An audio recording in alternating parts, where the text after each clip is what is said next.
安特卫普最好吃的土耳其烤肉，一会儿讲一下怎么选这种店，其实区别也挺大的。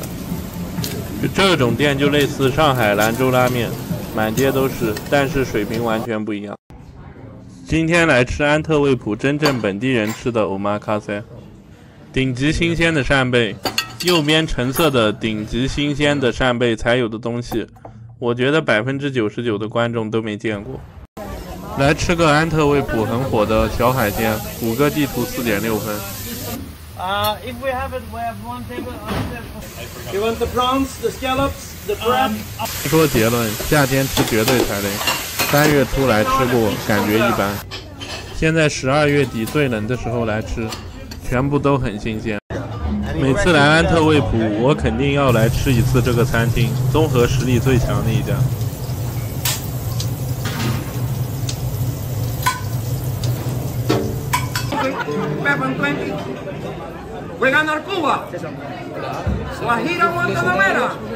肉眼牛排，西班牙海鲜饭必吃。如果你们要来的话，记得预约一下，不然人真的特别多。我今天来安特卫普郊区吃一个本地人吃的海鲜大餐。我第一次来，蛤蜊又颠覆我的认知了，其他鱼也很新鲜，一会儿讲讲。比目鱼配的酱汁太惊艳了，焖饭感觉没放盐，但是超级好吃，口感太复合。鱼肉基本都是雪白色的，很新鲜。来吃个欧洲烤肉大餐，6点去的时候人满了，老板帮我留了个8点的位子，吃个饭真难。安特卫普街上连个人都没，不预约还吃不到这个餐厅，哪里都是2极分化。这一盘烤肉是安特卫普大众买菜回家做饭的海鲜店，也可以堂食。这一盘海鲜消费只要26欧元，是我在欧洲见过最实惠的消费。我在最冷的季节来，这个店我经常来，顾客大部分都是穆斯林的，看穿着就知道了。跟上海选新疆店逻辑一样，你不要看老板是哪里人，你要看顾客是哪里人。上海要做到顾客是新疆人的很难，欧洲要做到顾客是穆斯林的很难，老板是本地人挺简单的，基本都能做到。不要再跟我跑出来说哪个新疆菜好吃，但我随便搜下，顾客大部分都是汉族，维族很少或者直接没有。这种新疆菜只是主观的认为好吃。OK， 你们看看人家特别热情，谷歌地图还说对亚洲客人区别对待，我感觉服务挺好的。如果来他们家吃饭，我就推荐炖羊肉和这种手抓羊排，还有鸡翅。它那个鸡翅跟中国的香气完全不一样，我在中国不吃鸡翅。上海这种烤肉很多，类似那个兄弟烤肉是半成品，现在这个店里的是从生肉开始烤。他们家不算我在欧洲吃过最好的土耳其烤肉，因为他们家定位不算贵的，还有那种精致的，也是大众化餐厅，那种更好吃。毕竟消费放在这里，像这个价位有几个餐品是好的，我反正来了都要吃。安特卫普我没找到比他们家好的，如果有的话可以推荐一下。可能视频不怎么看得出来，他们的串都是比新疆烧烤要大很多的。新疆羊肉在土耳其羊肉面前是小弟弟，只有过油肉拌面和抓饭能比，都是融合了汉族做米饭和拉面厉害的精髓。我还没去过兰州，我只去过西安。我吃过拉面最厉害的还是新疆，那个拌面是真的有劲道，不像很多拉面，你看着它是拉面，但是那面软的要死。土耳其我也没去过，但我看很多土耳其的视频，整体感觉好像做的时候没有欧洲做的那么精致。欧洲的土耳其餐厅不管好不好吃，羊排的肥肉都基本是剔掉的。就大家在国内吃手抓羊排最烦的就是肥肉多吧。欧洲这几个发达国家我没见过有肥油的，国内只有做得好的没太多肥油。这家是保留一点点，但是基本都烤化了。一会儿给你们看看比一下，都是带汁的瘦肉。他们家的缺点就是羊肉新鲜度品控一般，炖菜一半好一半差点意思。我说的一般不是差，是我要求特别高。羊肉不管怎么样都没膻味，只是有时候没那么新鲜的时候会有点羊味儿，但不是膻味。我就看品相，如果羊肉不是纯鲜红色的，带一点深色，我就点鸡翅。鸡翅特别稳，它那个鸡翅绝对跟中国的味道不太一样，可以形容为鸡翅瘦，但是有鸡黄油的香味。你们想一下，鸡黄油是啥意思？如果你们要吃炖菜，就一定要看见羊肉块，不能是肉饼，不管是红的也好，咖喱味的也好。他们家羊肉炖菜跟中餐味道一样，特别是那个羊排炖菜是超级好吃。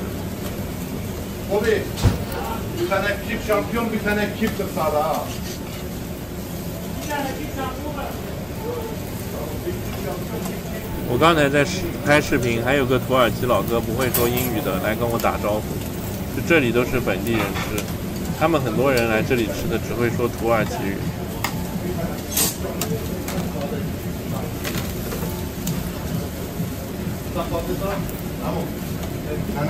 来多了很贴心的，经常送点小东西给我吃。他今天又送了烤番茄和辣椒，就之前还送过我土耳其的甜品，那个甜品也挺好吃的。你们发现没？他们烧烤不需要刷油和放调料，连孜然都不放，吃的都是最纯正食材的本味。我本来说随便买点回去吃，没想到今天羊肉品相不错，还是拍个视频。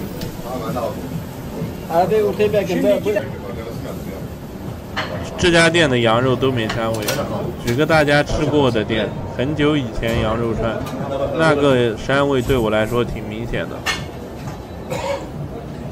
完全不需要孜然去盖住膻味，因为本身就没有。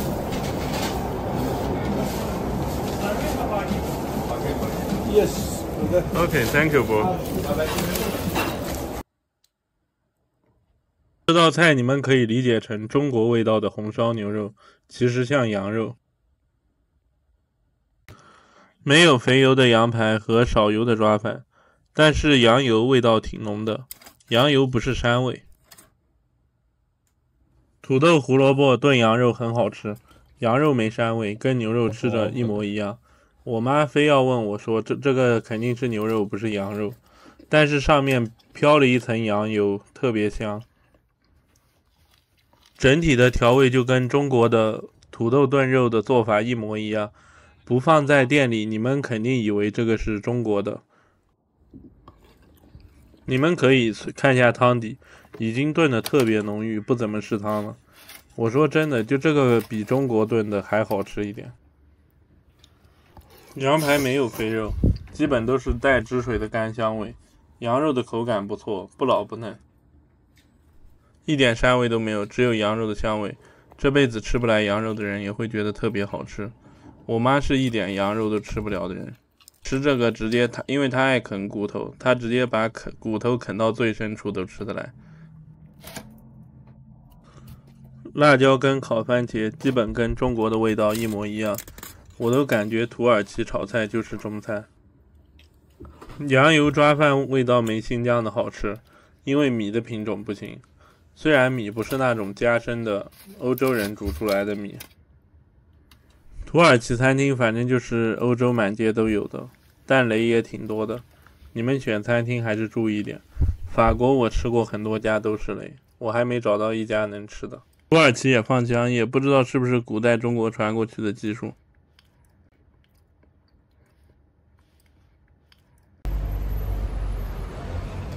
他们家有时候我只打2颗星，具体看品质。小牛胸腺肉 Sweetbread， 神奇的部位。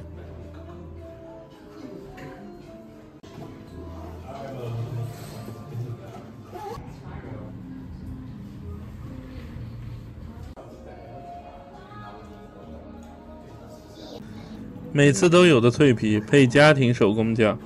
酱的味道类似一个很淡口的豆瓣酱，但是又没有盐味，调味不重，很好吃，味道很神奇，也有点形容不来，不是一时中中餐能有的味道。熏鱼的调味是酸甜口的，酸甜口类似杨梅去除掉酒类似的那个酸味，果香味特别重，腥味被压下去了，口感有点沙，不太像生鱼的口感。爱尔兰的生蚝不是这家最顶的生蚝，生蚝是甜的，但是有一点腥味不太明显，口感特别软嫩。老板娘告诉我，小红书上法国吉拉朵生蚝是不懂的人吃的。我之前给她看过，她说那个不行。黄油新鲜到放到面包上马上就化了，面包带点酸味，外皮很脆，趁热挺好吃的，就中间不硬。这是一个带有接骨木花酱和萝卜的卡布乔，好好享受，谢谢。搞了个 AI 翻译，太搞笑了。熟成生牛肉没有血腥味，吃着不像生肉，有点奶香味，不惊艳还行。里面有个绿色的小植物，那个太惊艳了，一咬全部爆炸，全是新鲜的蔬菜汁。萝卜、洋葱一咬全是汁水，萝卜还有点辣，整体的酱汁都是果蔬味酸甜口的，味道特别自然。有人知道这个绿色的是什么植物吗？太惊艳了，它不仅脆，里面还有厚度的口感。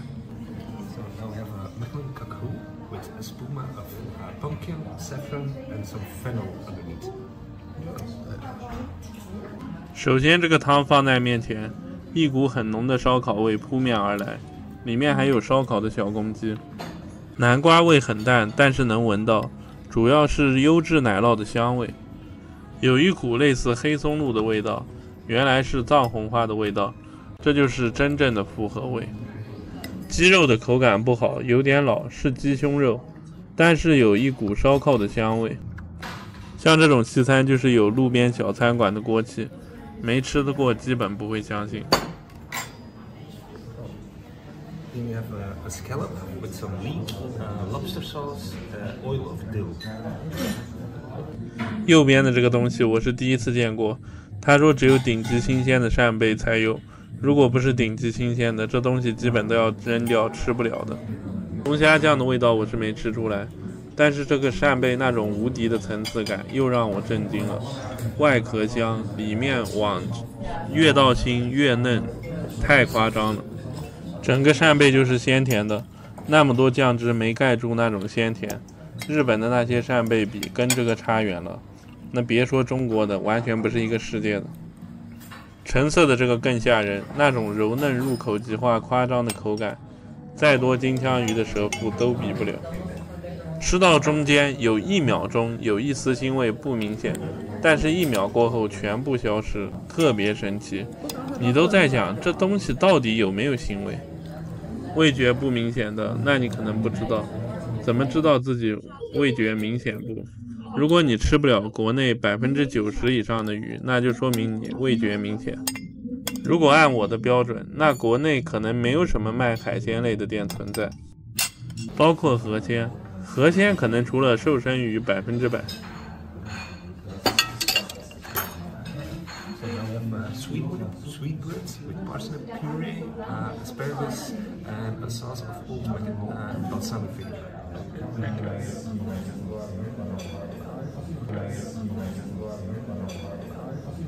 这个主厨海鲜有几道菜，冬季鳕鱼、龙虾，还有今天这道菜，基本欧洲封顶水平。Sweetbread 我也不知道怎么翻译 ，ChatGPT 是小牛胸腺肉，这个不是牛排。这个玩意儿简单说就是没有腥味，动物肝脏的味道，但一咬就爆炸，口感又是有点像那种酱，不像肉，口感特别神奇，味道浓郁是回奶香味。芦笋有点苦味，汁水很多，清脆的口感，刀工削的不错。这是应该是削的吧？这个东西好像中国有，这东西就是一个脆甜爆汁的蔬菜。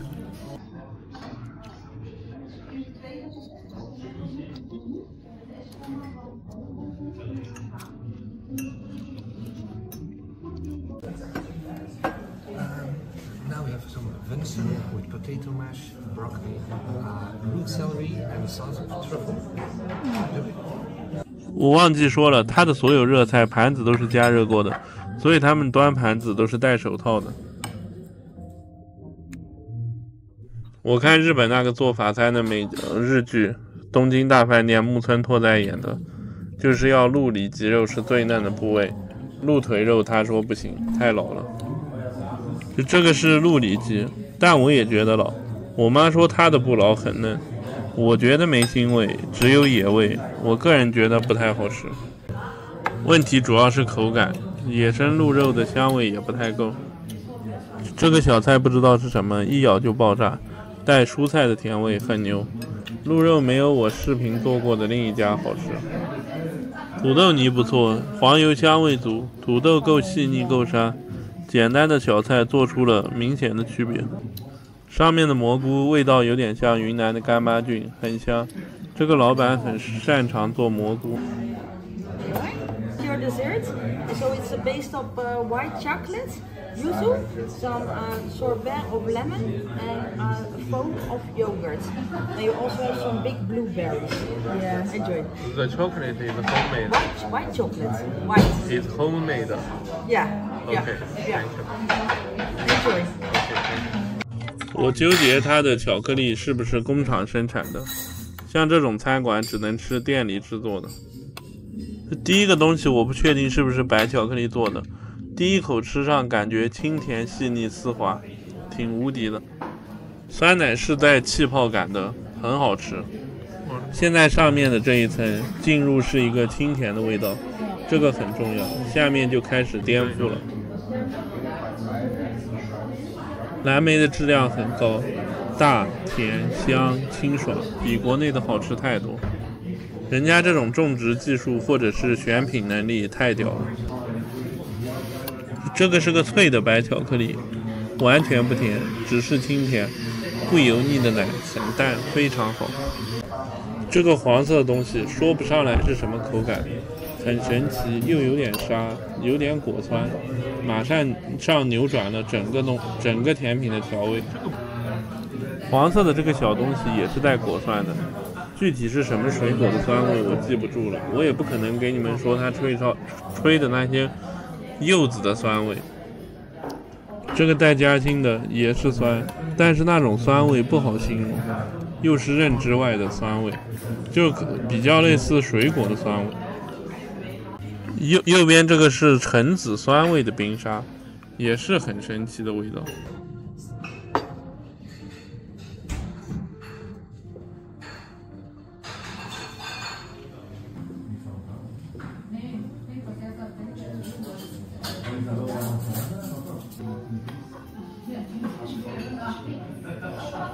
哦，它出这个效果啊！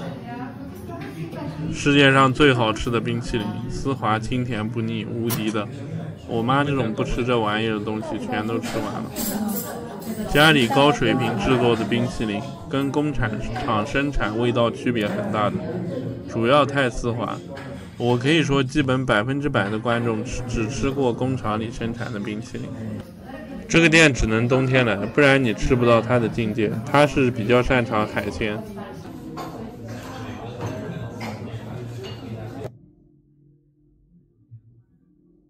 非常满意，那来看看到底如何吧。如果你在国外，这种游客区披萨、意面、牛排店，建议你别去吃，等于你在中国游客区找个火锅店吃一样的。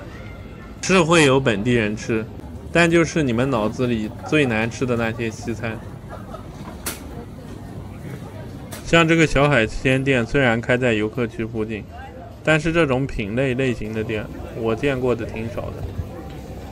我吃过好几次，2、3月来的时候还行，夏天7月份味道一塌糊涂，有腥味，不建议来。海鲜这种东西永远都是吃夏天和冷水区的，原因就不重复几百遍了。生意真的挺好，你们看前面游客区很多都没人了。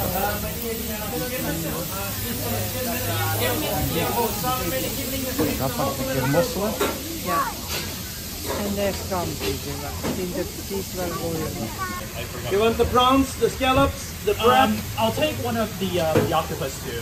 Octopus, yes. And then croquette, yes. And the beer. A local beer? Yes. Okay, good. And for you? Nate. We don't have a table for now. We need to wait. We need to wait. OK。炸鳕鱼，冬天味道相当好，夏天不太行。他们家都是有什么卖什么，固定的菜单应该只有炸鳕鱼。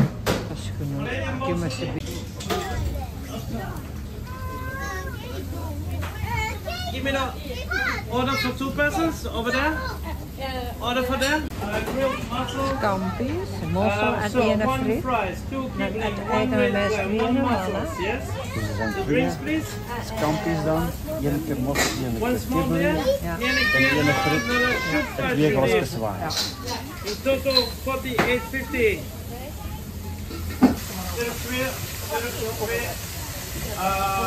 How many bucks? De bokmosselen, de kibbeling nou en de frietje. Hier rond touw, dat kan. Of anders.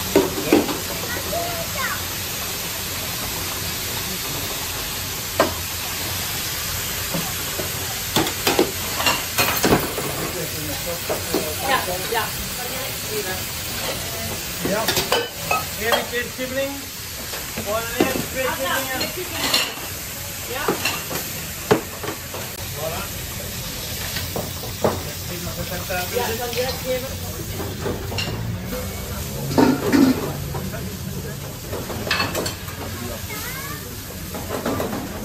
Oké. 2 stukjes, alsjeblieft. Wat stukjes, 2 stukjes? Ja. Oké. Dus. Nog iets van je dan? Nee, hè? Dat is 2. 1 keer kibbeling mee te nemen, dat kan.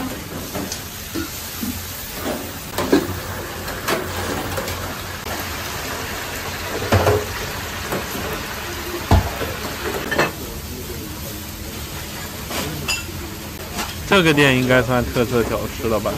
应该同类型的都不太多。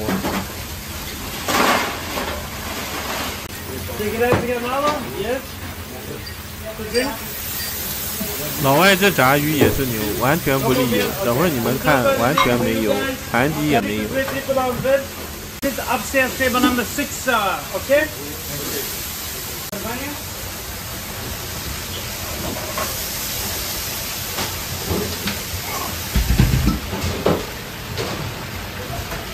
这个操作让我想起大阪烧了，焖熟了。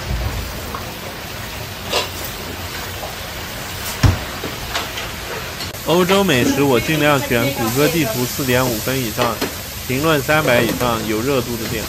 我还看差评排除法。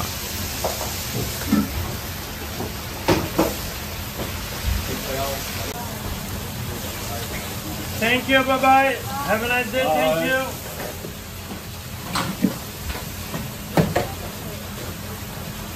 不知道他现在做的是不是金枪鱼？上次吃踩雷。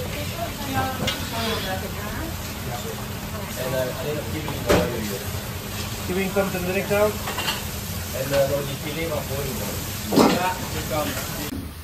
If we have it, we have 1 table upstairs for 4. We have this table. You can wait for this one and upstairs, okay? The maximum waiting time is like 20 minutes. 2 persons. Yes,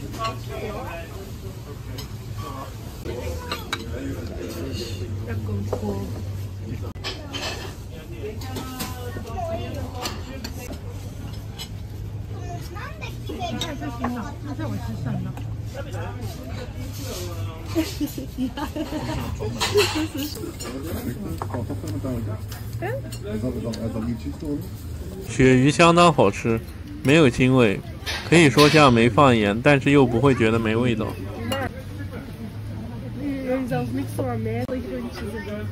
这个生子肉质鲜甜，没有腥味，可惜酒味有点太苦，抢味了。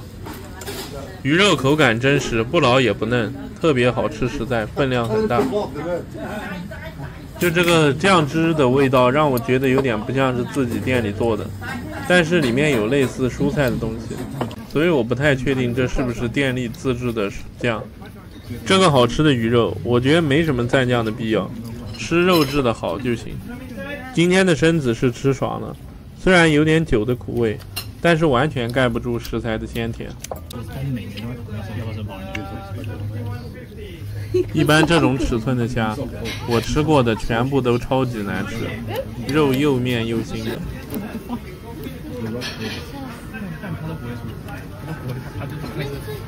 就这个味道太绝了！首先虾肉是脆甜的，虾肉新鲜，欧洲的虾真的很牛。但是上次我3月来吃的时候，这个虾就不好吃。同一家店，我这次就是想试试天冷的味道到底行不行。这种尺寸的虾基本都是东南亚做的，要放很多调料。虾的味道也很牛，是一个淡口东南亚的调味。就这个酱我想了一下，应该至少是个半成品，也有大概率是自家做的。欧洲吃饭一定要注意这个酱跟面包，水平最高的是面包自己做的也牛逼好吃，酱做的也牛逼好吃。你们看这个鱼肉不是干的，都是带汁水的。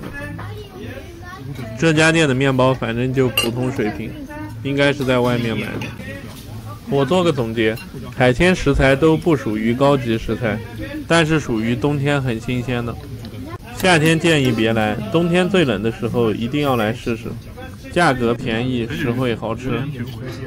我们这一餐全部加起来吃到撑死，是49欧元，真的不贵。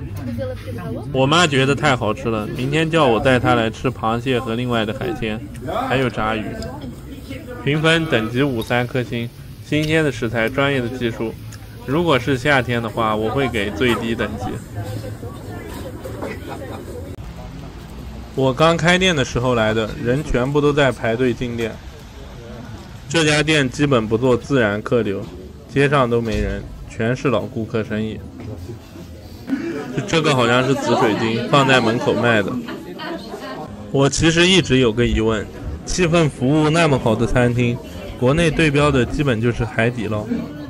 它不是科技很活半成品的话，能赚钱吗？一会儿我去后厨拍拍看，到底是不是科技很活。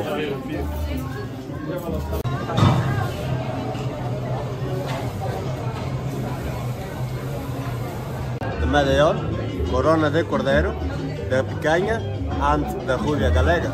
Any questions you let us know, okay? OK。就听不懂他说的，反正看着品相没啥科技，肉挺漂亮的，没发黑的。你们吃牛排一定要注意发黑的。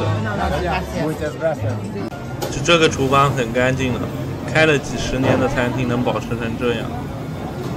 非要找毛病就是没用明火，他们特别喜欢用铁板来烧菜。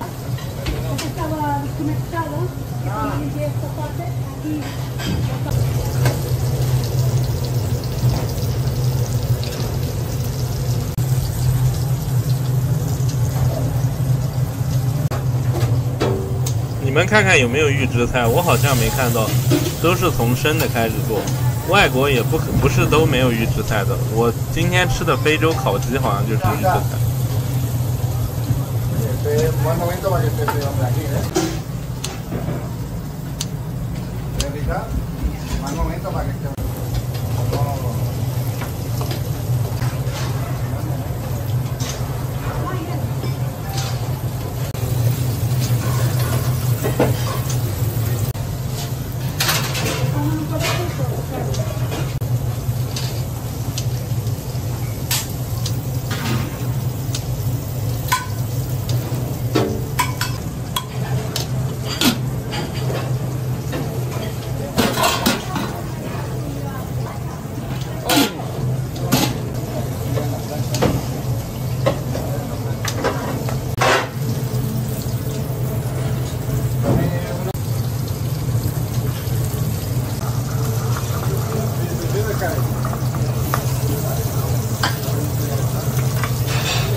看着连半成品都不是，预制菜半成品是2个概念。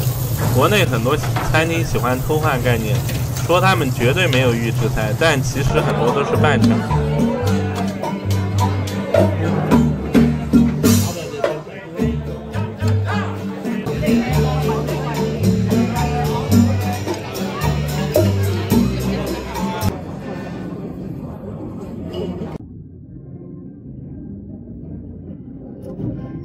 就这个面包跟去年夏天不太一样，去年夏天的面包很好吃，很特别。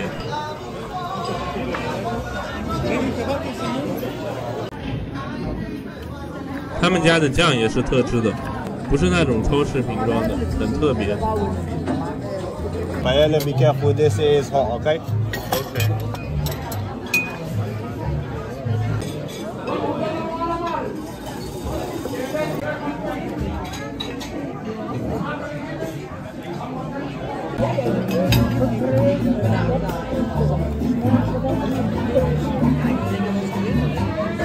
牛排味道一般，是冷的，估计是做好忘记给我上菜了，完全没以前的好吃。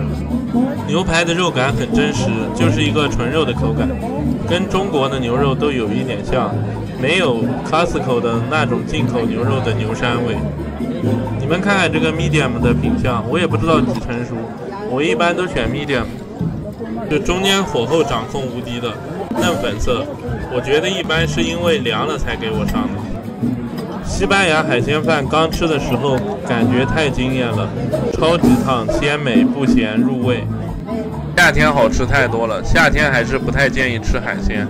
夏天这个海鲜饭没有这种鲜味，虽然也没有腥味。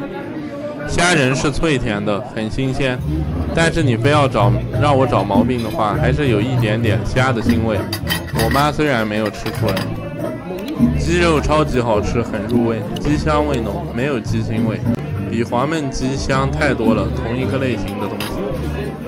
清口难吃的跟国内差不多一个水平，有一点腥味，就正常的清口。鱿鱼很脆弹，新鲜的，就正常的鱿鱼。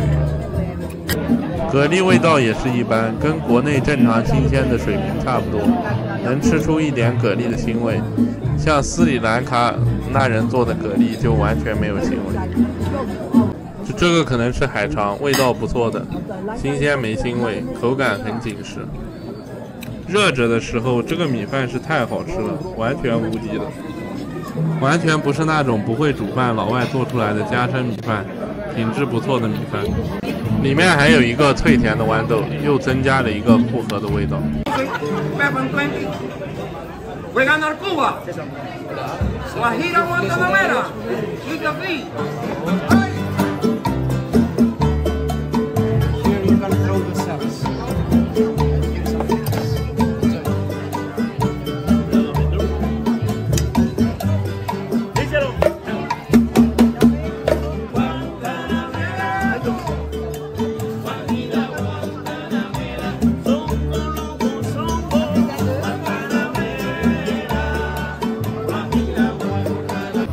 鸡肉虽然不嫩，但是那个酱汁果汁的很好吃，很入味。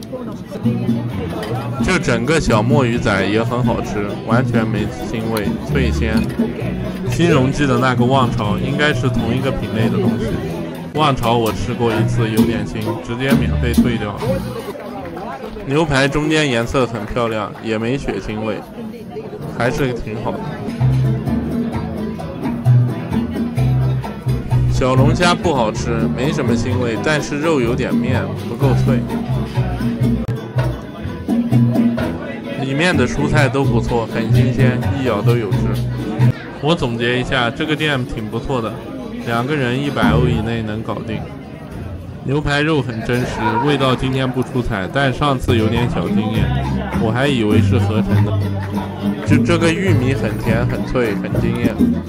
海鲜饭刚开始吃的时候很惊艳，吃多了感觉没那么好吃，这个是我顾虑的点。海鲜反正能到及格线，就这盘海鲜饭主要是吃饭，不是吃海鲜。这个店属于综合实力很强，很适合聚会，还是推荐来的。我吃不懂了。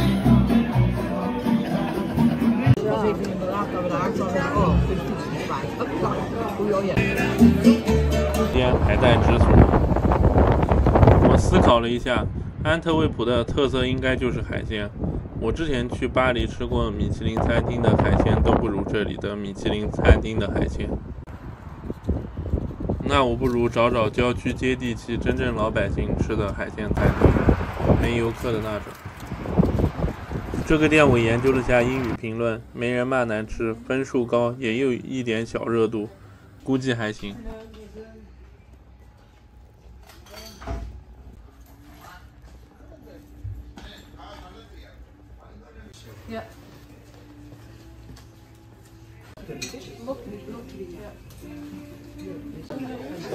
这座位都坐满了，全是预定的，要来记得打电话预定。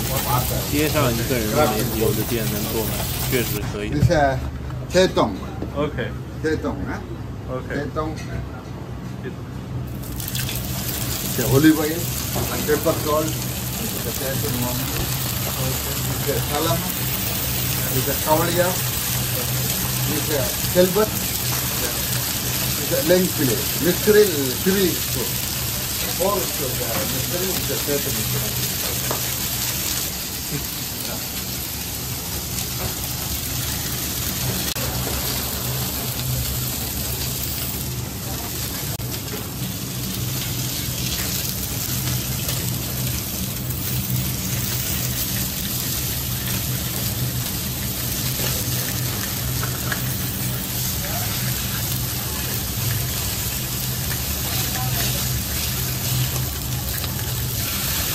我点的是比目鱼骨菜和4种鱼的拼盘，应该是有三文鱼、鳕鱼。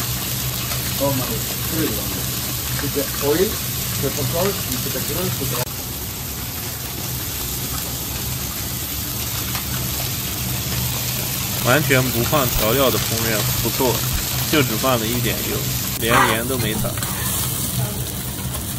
超市买的鱼这样做能好吃吗？不费心思，这家的食材是真有东西。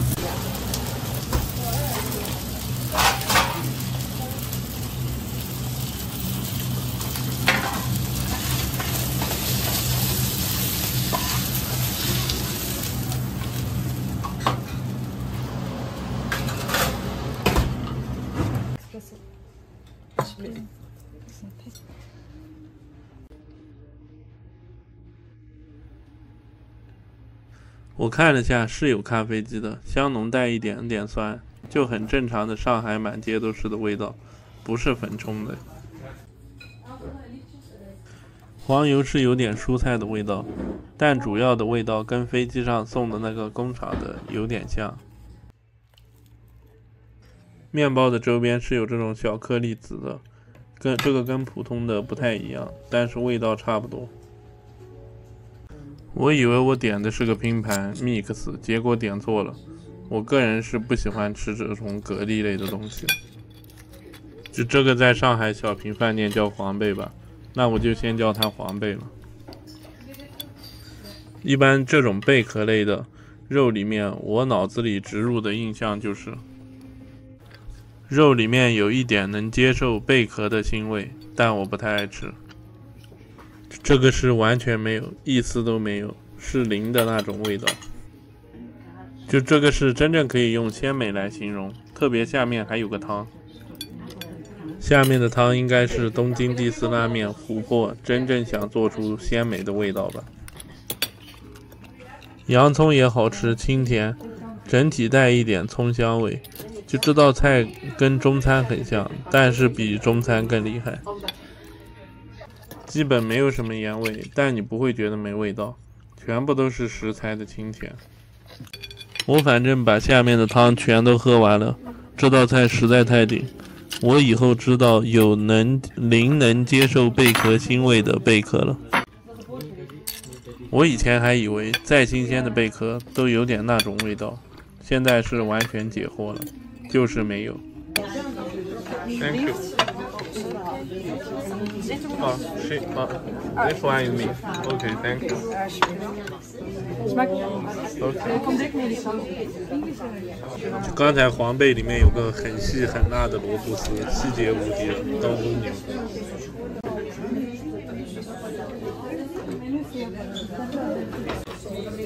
焖饭的这种品相顶级吧，颜色自然，没有油腻，颗粒分明。就这道菜还有个顶级的点，等会儿讲。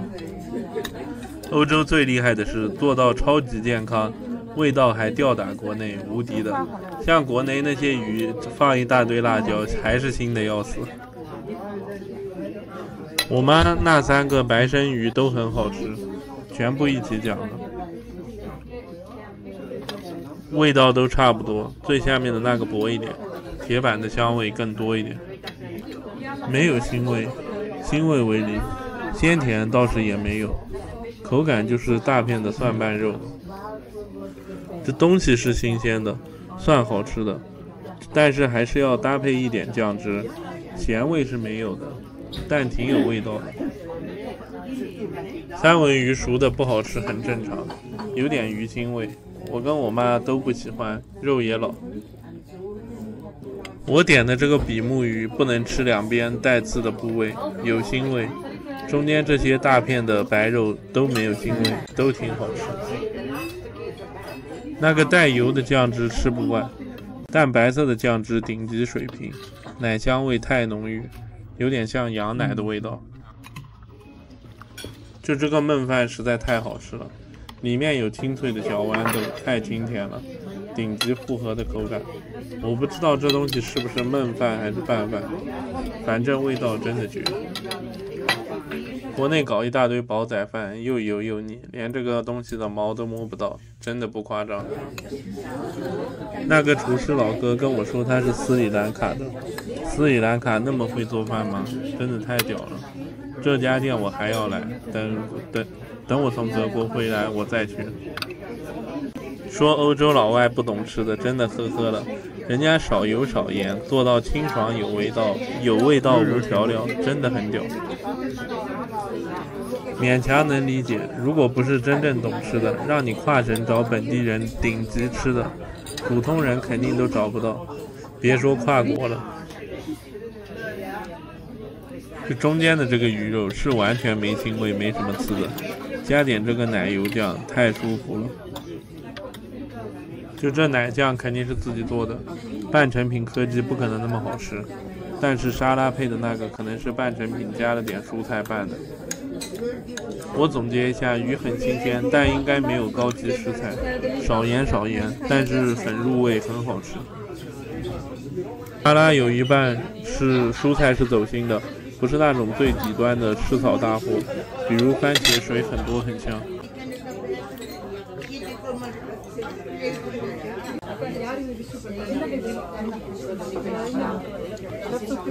是猪肉牛肉混合的，一会儿来讲讲吧。这个店上次我来过，生意感觉没那么夸张，可能上次来的太早了。上次来吃觉得差点意思，但我感觉它是有亮点能做好的那种。8点了还是满的，如果你们要去的话，还是谷歌地图打电话他们家预约一下吧。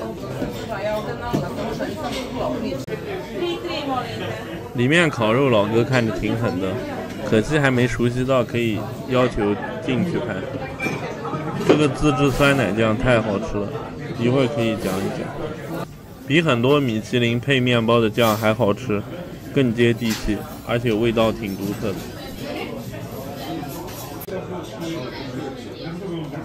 我这人不太爱喝酒，一喝酒就吐，有点对不住这些老外的餐厅了。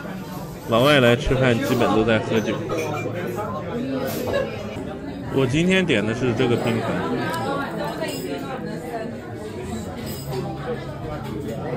老板拿来一个加热盘子的东西，下面有火，确实有细节的。国内这个挺常见的，但老外的这种烤肉拼盘店不太常见。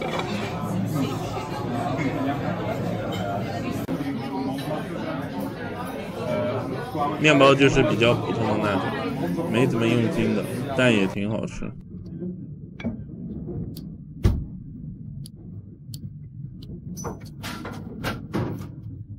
就这个酱吃着觉得是在吃咸的酸奶，但是回味是清香黄油的味道，奶味很浓但不腻，但是一点都不咸。这个玩意儿的质地也很有特色，吃了挺上瘾的，比很多米其林自制的黄油都好吃太多。真不是吹，国内不太能做出这种酱汁的酸奶黄油。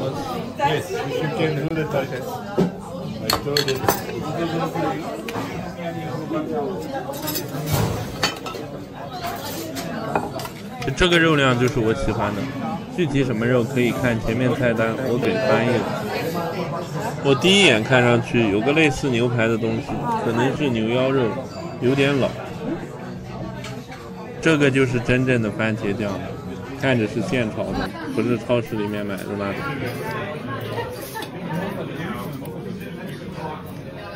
这个应该是小牛腰肉，不嫩，有一点老，不是太老，像在吃中国烤牛肉串的味道。中国烤牛肉串的嫩度就这种，也不像吃 Shake Shack 那些汉堡，有一股牛膻味，很多人误以为那个是牛香味。味道还行，就真实的肉感，惊艳或者称赞绝对谈不上。调味就只放了盐，比较简单，一点都不咸。这个应该是个巴尔干汉堡排。你们在欧洲吃这种混合牛肉，记住及格线，过咸的都不好，不咸的都好。肉香味足，没有牛膻味，有一点黑胡椒的调味，很好吃。肉末混合肯定不柴了。现在刚上来的土豆口感是带沙的，非常高品质的土豆，国内云南黄金土豆都比不过的品质。巴尔干烤肉条也不咸，好吃，跟刚才肉饼差不多，也有一点区别。番茄酱就基本是个中国番茄酱的做法，基本没有什么西餐的味道，很香，酸甜浓郁。我发现欧洲人对山腥味都很注意，做得好的餐厅也都没有这些玩意儿。我平时不喜欢蘸调料的，但这个番茄酱是现炒的。还有个细节，巨烫，不是温热的。就这个小牛腰肉的问题就是有点老，选品还是偏向普通的，新鲜也新鲜。蘸着番茄酱吃的话，就感觉没那么老。米饭不太好吃，感觉有一堆混合动物油，焖的有点齁味了。上次吃感觉还好。我的这个猪肉串口感很弹，部位比较好。我妈的那个肉有点老，不是很好吃。这种一般分两个情况，老板故意的，好的差的一起卖。第二种就是供货商不太好。基本如果你要开个餐饮店，都会遇到的问题。每天给你送菜的大部分都会玩这招，时不时给你加点不好的材料。你看这个猪肉的横切面，还是带点粉色的，但我完全没吃出来肉有点没熟。我这个猪肉的口感是很好的。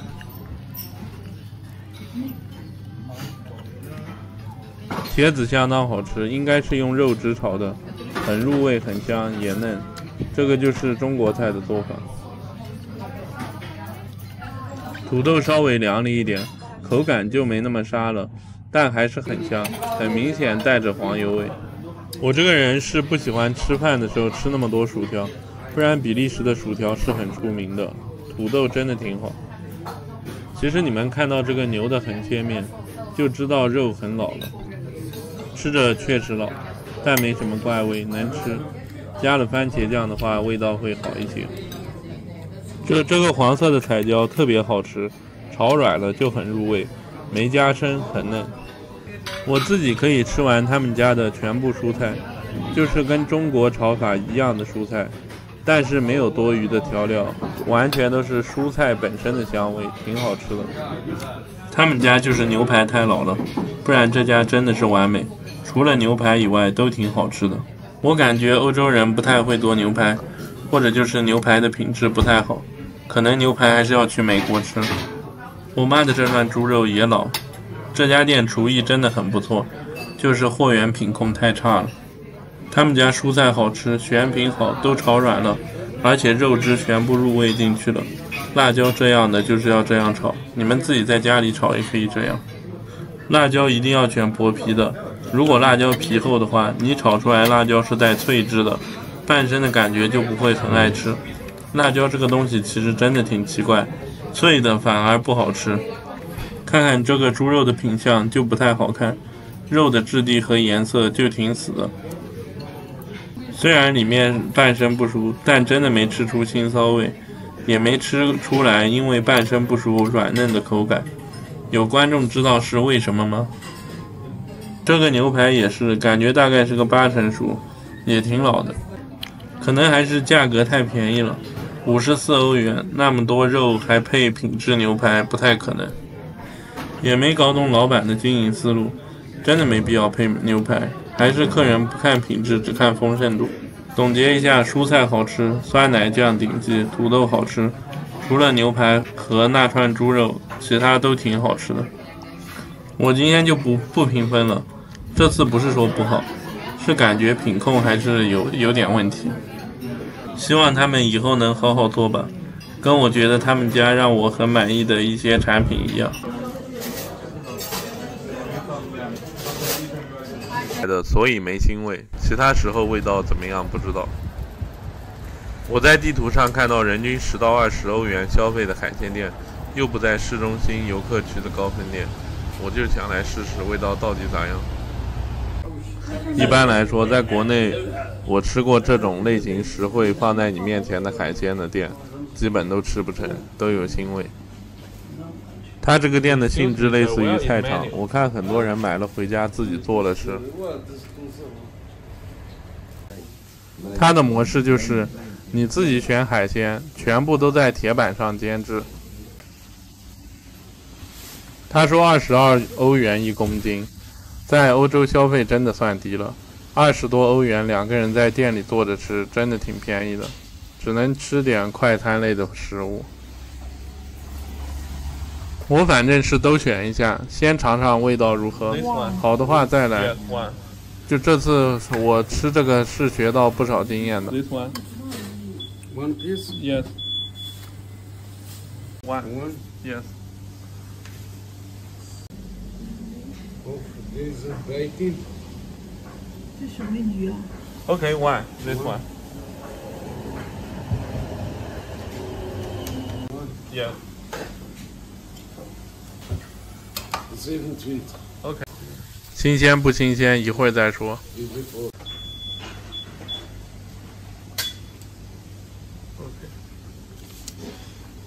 26块，真便宜，感觉应该品质不怎么样。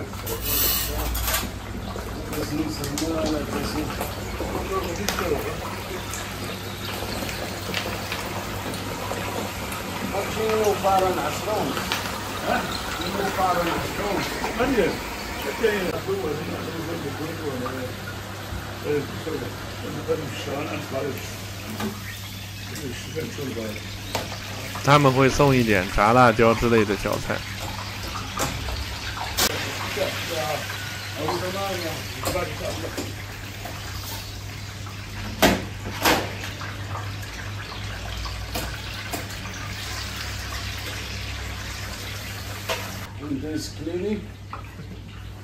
这2个鱼他要拿进去清洗弄一下，是不是要处理内脏？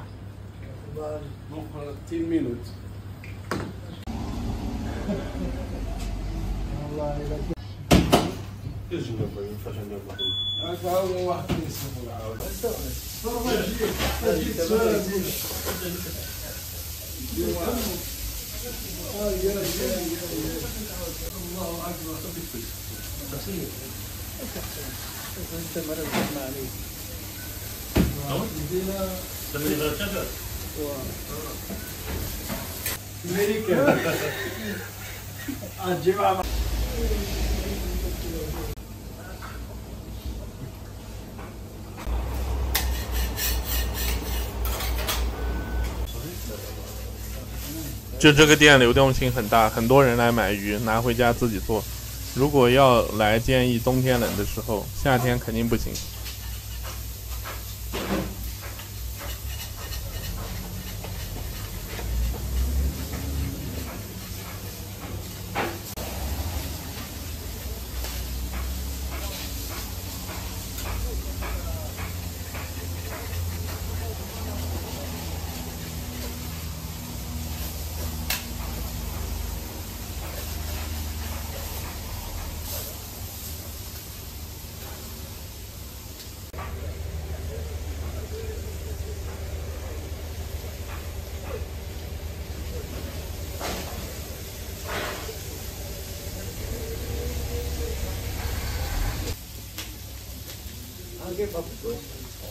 它的这个烹饪方法太简单了，很多人都买了菜回去自己做。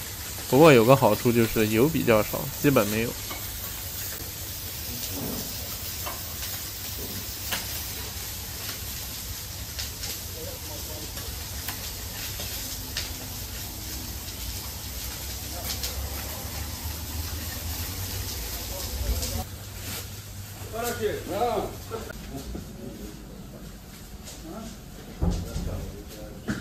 我来的早，还没到吃饭时间，环境还是很清新的。对于这种价位来说，国内应该多学学。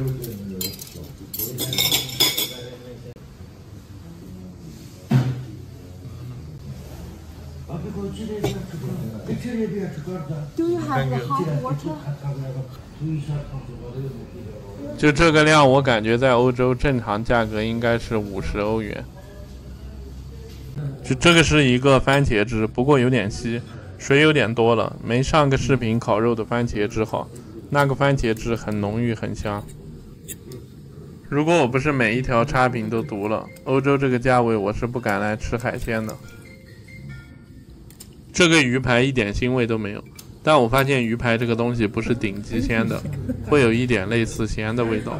绿色这东西就有一点香味，总体就一个盐的调味。虾就是正常国内大虾的品质，不够脆弹，稍微有一点点腥味，这个价位能接受，但不爱吃。虾仁没腥味，但是有点干了，不太建议点。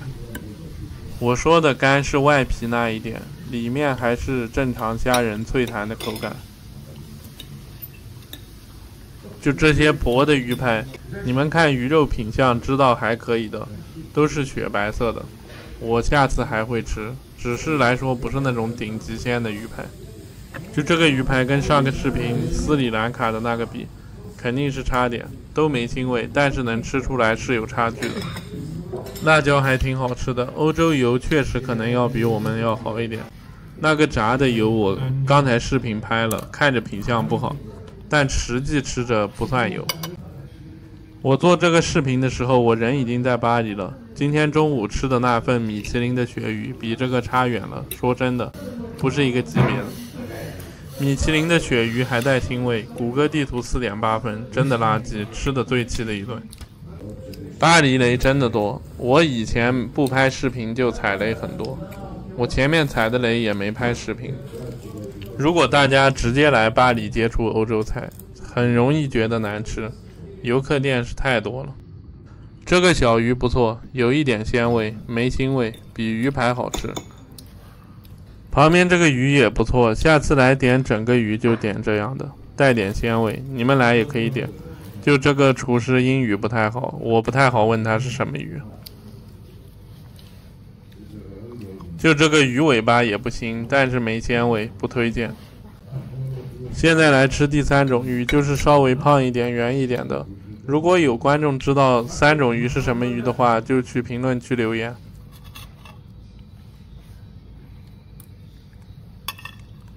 就这个鱼太难吃，腥味很明显，不推荐。